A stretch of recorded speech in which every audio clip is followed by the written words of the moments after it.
আজকে উপস্থিত আছেন আমাদের বিশ্ববিদ্যালয়ের উপাচার্য মহাশয়। আজকে আলোচনা চক্রের বিষয়ে ওনাকে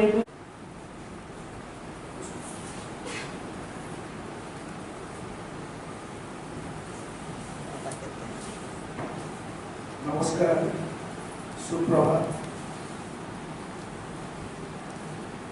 আমাদের বিশ্ববিদ্যালয়ের সাঁওতালি বিভাগে আয়োজনে আজকে সারদা প্রসাদ কিশোর জীবন ও সাহিত্য নিয়ে আলোচনা চক্রে উপস্থিত সবাইকে স্বাগত জানাচ্ছি। উপস্থিত আছেন আমাদের মধ্যে প্রধান অতিথি শ্রী নমস্ত প্রসাদ সোরেন, বিশিষ্ট সাঁওতালি লেখক। তাকে আমরা সাদর আমন্ত্রণ এবং অভিবাদন জানাচ্ছি। আমাদের মধ্যে উপস্থিত আছেন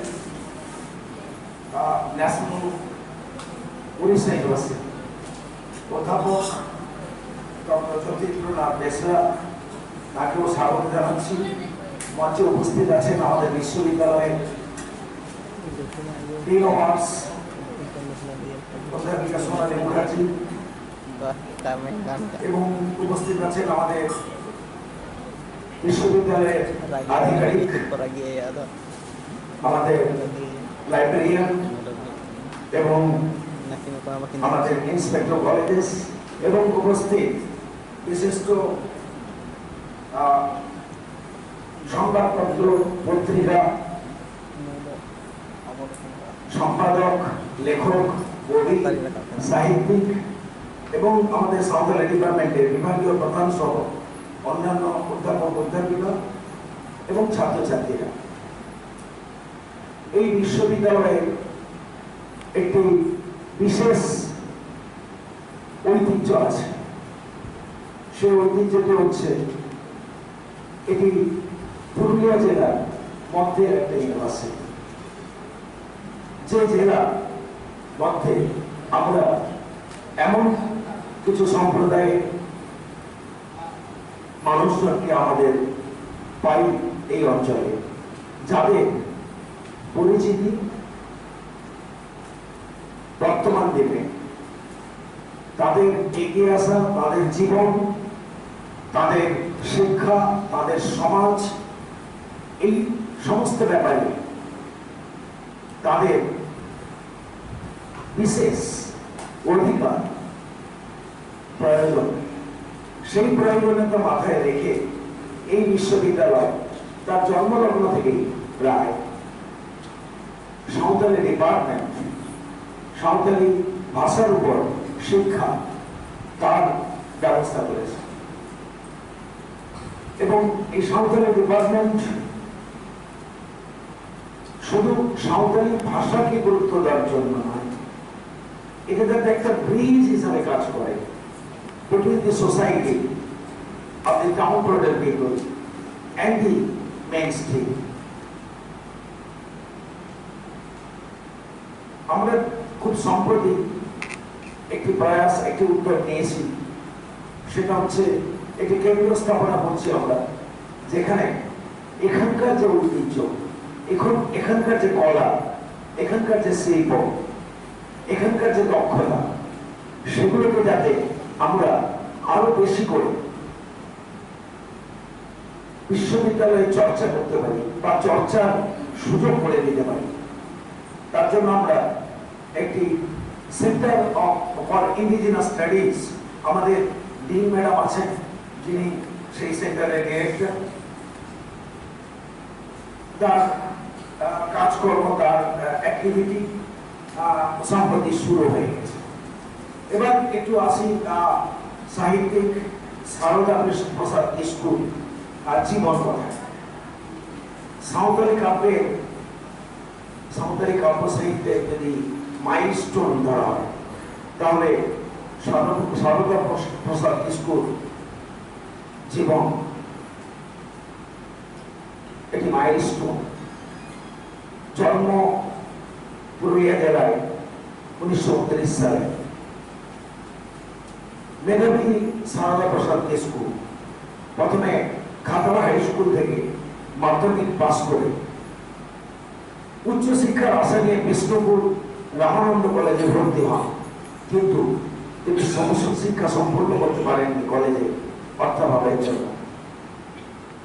কর্মজীবনে তিনি 1950 সালে জামতলিয়া সিনিয়র বেসিক স্কুলে শিক্ষকতার সুযোগ পান, কিন্তু কিছুদিন পরে তিনি অধিকতর বেশি সামাজিক কাজে নিজেকে নিয়োজিত করার জন্য 1961 সালে পশ্চিমবঙ্গ বিধানসভা নির্বাচনে তিনি প্রতিদ্বন্দ্বিতা করেন। ফলে তাকে শিক্ষকতা ছাড়তে হয়। দুর্ভাগ্যবশত তিনি নির্বাচনেও হেরে যান। পরবর্তীকালে তিনি প্রাথমিক বিদ্যালয়ে শিক্ষক রূপে যোগদান করেন, পরে স্কুল চেঞ্জ করেন, বর্ধমান প্রাইমারি স্কুলে যান এবং 1889 সালে তিনি অবসর গ্রহণ করেন। শিক্ষকতা করাকালীন 1973 সালে তৎকালীন ভারতবর্ষের রাষ্ট্রপতি ভিভি গিরি হাত থেকে আদর্শ শিক্ষকের সম্মান তিনি গ্রহণ করেন। হাই স্কুলের সারদা প্রসাদের সাহিত্য তার সাহিত্যের হাতে খড়ি হয়। তিনি অগ্রজী সাধু রামচাঁদ মুর্মুকে গুরু হিসাবে স্বীকার করতেন, শ্রদ্ধা করতেন এবং তিনি সাহিত্য চর্চায় অধিকতর মনোনিবেশ করেন। তার লেখা কবিতা, তার লেখা গল্প বিভিন্ন পত্র পত্রিকায় প্রকাশিত হয়ে থাকে। তিনি যে ছদ্মনাম ব্যবহার করতেন, তর্ক মরম, পাতান সুরাই, এই নামে তিনি বেশিরভাগ লিখতেন। তার লেখাগুলি বহু প্রতিষ্ঠিত হরসংবাদ বা বেতনের মতো পত্রিকায় বের হয়। এছাড়া তিনি রবীন্দ্রনাথ ঠাকুরের গীতাঞ্জলির কিছু কবিতা সাঁওতালিতে অনুবাদ করেন, যা ডক্টর সুহিত কুমার ভৌমিক তার গ্রন্থে সম্পাদনা করেন। সারদা প্রসাদ মূলত ছিলেন একজন কবি। তিনি একদিকে যেমন প্রকৃতির কবিতা লিখেছেন, তেমনি অন্যদিকে রোমান্টিক কবিতারও সৃষ্টি করেছেন। সমাজের বিভিন্ন সমস্যাগুলোকে তার কবিতার মাধ্যমে তিনি তুলে ধরেছেন। তার মধ্যে সামাজিক অন্যায়, অবিচার, অত্যাচার এবং বৈষম্যের বিরুদ্ধে সেই কবিতাগুলোতে তীব্র প্রতিবাদ ফুটে উঠেছে। এই জন্য তিনি সাঁওতালি সাহিত্যে তাকে বলা হতো বিদ্রোহী কবি। তিনি প্রত্যক্ষভাবে ডাইনি বিরোধী আন্দোলন সংগঠিত করেন এবং সমাজকে নতুন দিশা দেন এবং সামনে থেকে তিনি নেতৃত্ব দেন। এজন্য তিনি অনেকবার সমাজ বিরোধীদের হাতে আক্রান্ত হন, কিন্তু তিনি এসব তোয়াক্কা না করে শেষ দিন পর্যন্ত, জীবনের শেষ দিন পর্যন্ত তিনি সমাজকে একদিকে নেতৃত্ব দেন, অন্যদিকে সাহিত্য চর্চা করে যান। তিনি যে যে বিশেষ পুরস্কারে পুরস্কৃত হয়েছিলেন, তার মধ্যে আমি অলরেডি আদর্শ শিক্ষক সম্মান ভারতবর্ষের রাষ্ট্রপতির দ্বারা 1973 সালে, ভারতীয় সাহিত্য পরিষদ দেওঘর তারা 1973 সালে তাকে মানপত্র প্রদান করেন। বিক্রমশীলা হিন্দি বিদ্যাপীঠ 1982 সালে তাকে কবিরত্ন উপাধিতে ভূষিত করেন। বিহার সরকার রাজভাষা বিভাগ তারা 1986-87 সালে জনজাতীয় পুরস্কার তাকে প্রদান করেন। পরিশেষে বলা যায় তিনি একজন ছিলেন যেমন শিক্ষক, সাথে সাথে তিনি ছিলেন সমাজসেবক, কবি, লেখক, সঙ্গীতজ্ঞ, চিন্তাবিদ, দার্শনিক এবং নানাবিধ গুণের অধিকারী। তিনি তার লেখায় এগিয়ে চলার অনুপ্রেরণা খুব সুন্দরভাবে দিয়েছেন। তার যে কবিতায় লিখেছেন তার বঙ্গানুবাদ দুলাই বলছি। মেঘাবৃত ঘনঘোর রাত্রি অন্ধকার, শোনা যায় ভয়াল বিপদের হুঙ্কার, তবু এগিয়ে যেতে হবে।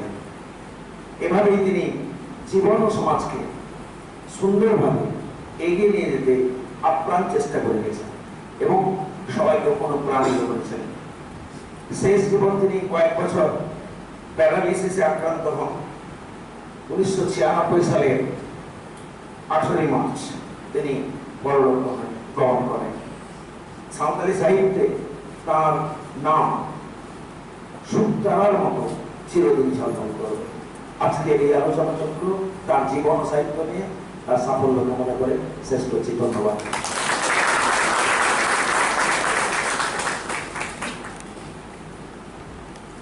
ধন্যবাদ। তিনি সুন্দরভাবে আজকে আলোচনার বিষয়বস্তু সম্পর্কে উনি বক্তব্য রেখেছেন, সেই জন্য সাঁওতালি ডিপার্টমেন্টের পক্ষ থেকে ওনাকে অশেষ ধন্যবাদ জানাই।